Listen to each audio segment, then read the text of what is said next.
50 ವರ್ಷಗಳ ಕಾಲ ಕೇಂದ್ರ ಸರ್ಕಾರಗಳನ್ನೇ ನುಡಿಸ್ತಾ ಇದ್ದಂತಹ ಪಕ್ಷವೊಂದು ಇಂದು ಭಾರತದ ನಕ್ಷೆಯಿಂದಲೇ ಸಂಪೂರ್ಣವಾಗಿ ಅಳಿಸಿ ಹೋಗಿದೆ. ಎಸ್ ವೀಕ್ಷಕರೇ, ಕಮ್ಯುನಿಸ್ಟರ ಕೊನೆಯ ಆಶಾಕಿರಣವಾಗಿದ್ದ ಕೇರಳದಲ್ಲೂ ಕೆಂಪು ಕೋಟೆ ಛಿದ್ರವಾಗಿದೆ.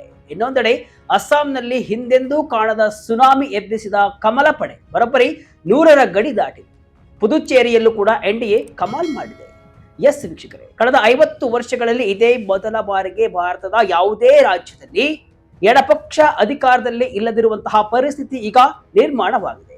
ಇನ್ನೊಂದೆಡೆ ಅಸ್ಸಾಂನಲ್ಲಿ ಭಾರತೀಯ ಜನತಾ ಪಾರ್ಟಿ ನೇತೃತ್ವದ ಎನ್ಡಿಎ ಮೈತ್ರಿಕೂಟ ಹಿಂದೆಂದೂ ಕಾಣದಂತಹ ಐತಿಹಾಸಿಕ ಸುನಾಮಿಯನ್ನ ಎಬ್ಬಿಸಿದೆ.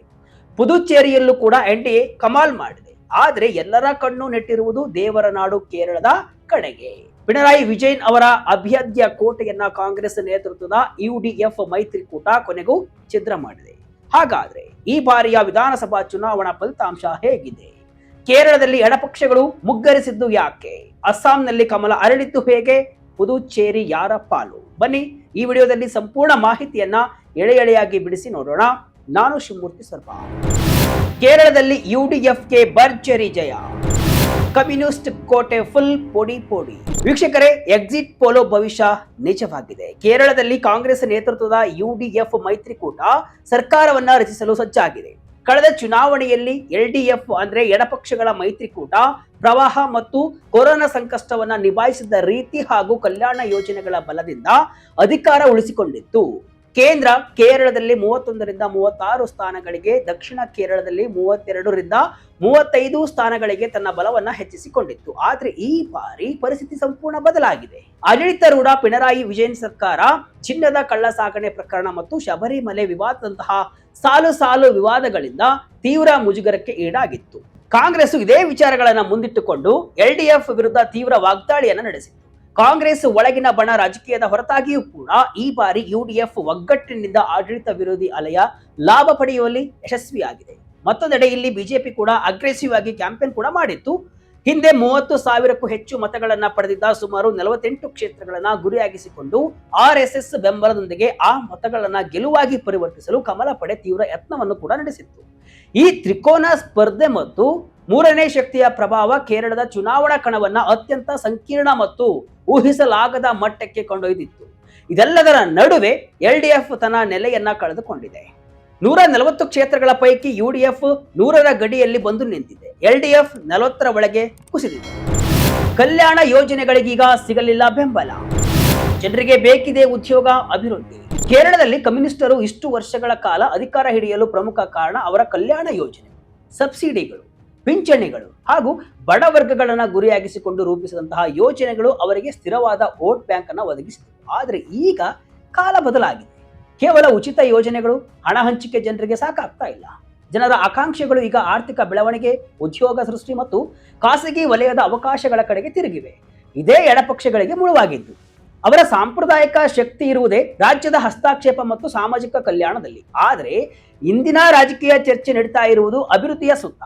ಈ ಅಂತರವನ್ನ ತುಂಬುವಲ್ಲಿ ಕಮ್ಯುನಿಸ್ಟರು ಈಗ ವಿಫಲರಾದರು. ಭಾರತದಿಂದಲೇ ಅಳಿಸಿ ಹೋಗುತ್ತಾ ಎಡಪಕ್ಷ. 50 ವರ್ಷಗಳಲ್ಲಿ ಇದೇ ಮೊದಲು ಈ ರೀತಿ. ಇನ್ನೊಂದು ಪ್ರಮುಖ ವಿಚಾರವನ್ನ ನಾವು ಇಲ್ಲಿ ನೋಡ್ಲೇಬೇಕು. ನಿಜಕ್ಕೂ ಇದೊಂದು ಐತಿಹಾಸಿಕ ಪಲ್ಲಟ. ಸ್ವಾತಂತ್ರ್ಯ ನಂತರ 1951-52ರಲ್ಲಿ ದೇಶದಲ್ಲಿ ಮೊದಲ ಬಾರಿಗೆ ಚುನಾವಣೆ ನಡೆದಾಗ ಲೋಕಸಭೆಯಲ್ಲಿ ವಿರೋಧ ಪಕ್ಷವಾಗಿ ಅತಿ ಹೆಚ್ಚು ಸ್ಥಾನ ಗೆದ್ದಿದ್ದು ಇದೇ communist party of India.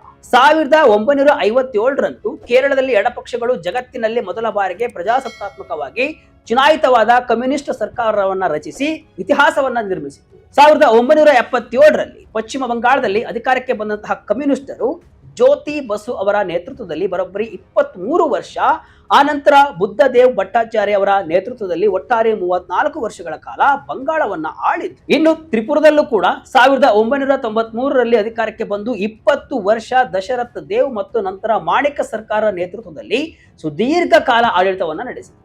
2008ರಲ್ಲಿ UPA ಸರ್ಕಾರವನ್ನೇ ಬೆಂಬಲ ವಾಪಸ್ ಪಡೆದೊಡಗಿಸಿದ್ದ ಪಕ್ಷವಿದು.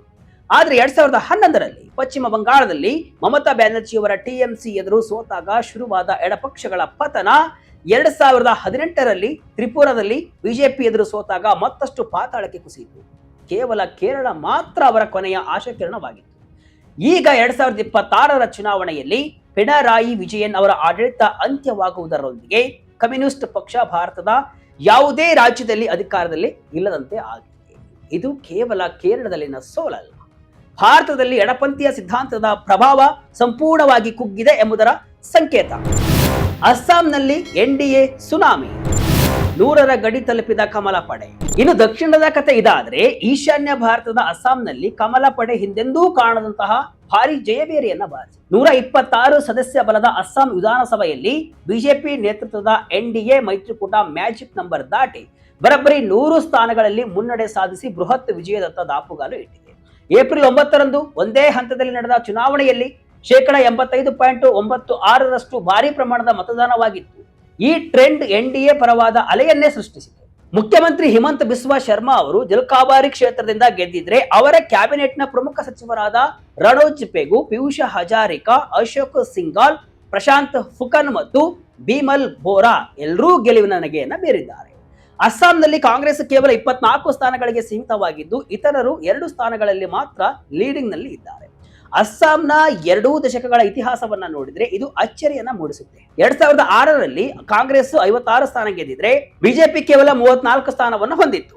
2011ರಲ್ಲಂತೂ ಕಾಂಗ್ರೆಸ್ 78 ಸೀಟು ಗೆದ್ದು ಬೀಗಿತ್ತು. ಆಗ ಬಿಜೆಪಿ 27ಕ್ಕೆ ಕುಸಿದಿತ್ತು. ಆದ್ರೆ 2016ರಲ್ಲಿ 86 ಸ್ಥಾನ ಗೆಲ್ಲುವ ಮೂಲಕ ಬಿಜೆಪಿ ಶುರು ಮಾಡಿದ ಪಾರುಪತ್ಯ 2021ರಲ್ಲಿ 79 ಸೀಟು, ಇದೀಗ 2026ರಲ್ಲಿ ಬರೋಬ್ಬರಿ 100 ಸ್ಥಾನಗಳ ಬಳಿಕ ಬಂದು ತನ್ನ ಬಿಗಿ ಹಿಡಿತವನ್ನ ಸಾಧಿಸಿದೆ. ಅಗೋಮ್ ಗಣ ಪರಿಷತ್ ಎನ್ಡಿಎ ಮೈತ್ರಿಕೂಟದ ಬಲವನ್ನ ಹೆಚ್ಚಿಸಿದ್ದಾರೆ. ಪುದುಚೇರಿಯಲ್ಲೂ ಎನ್ಡಿಎ ಪಾರುಪತ್ಯ, ರಂಗಸ್ವಾಮಿ ಮೇಲುಗೈ, ಕಾಂಗ್ರೆಸ್ಗೆ ಹಿನ್ನಡೆ. ಇನ್ನು ಕೇಂದ್ರಾಡಳಿತ ಪ್ರದೇಶವಾದ ಪುದುಚೇರಿಯಲ್ಲೂ ಕೂಡ ಆಡಳಿತಾರೂಢ ಎನ್ಡಿಎ ಎಐಎನ್ಆರ್ಸಿ, ಬಿಜೆಪಿ, ಎಐಎಡಿಎಂಕೆ ಮೈತ್ರಿಕೂಟ ಭರ್ಜರಿ ಪ್ರದರ್ಶನವನ್ನ ನೀಡಿದೆ. 30 ವಿಧಾನಸಭಾ ಕ್ಷೇತ್ರಗಳನ್ನ ಹೊಂದಿರುವಂತಹ ಪುದುಚೇರಿಯಲ್ಲಿ ಎಐಎನ್ಆರ್ಸಿ ಮುಖ್ಯಸ್ಥ ಹಾಗೂ ಹಾಲಿ ಮುಖ್ಯಮಂತ್ರಿ ಎನ್ ರಂಗಸ್ವಾಮಿ ಅವರು ತಟ್ಟಂಚಾವಾಡಿ ಕ್ಷೇತ್ರದಲ್ಲಿ ಗೆಲುವನ್ನ ಸಾಧಿಸಿದ್ದಾರೆ. ವಿಪಕ್ಷಗಳಾದ ಕಾಂಗ್ರೆಸ್, ಡಿಎಂಕೆ ಮತ್ತು ವಿಸಿಕೆ ಒಳಗೊಂಡಂತಹ ಎನ್ಡಿಎ ಬಣ ಇಲ್ಲಿ ತೀವ್ರ ಮುಖಭಂಗವನ್ನು ಅನುಭವಿಸಿದೆ.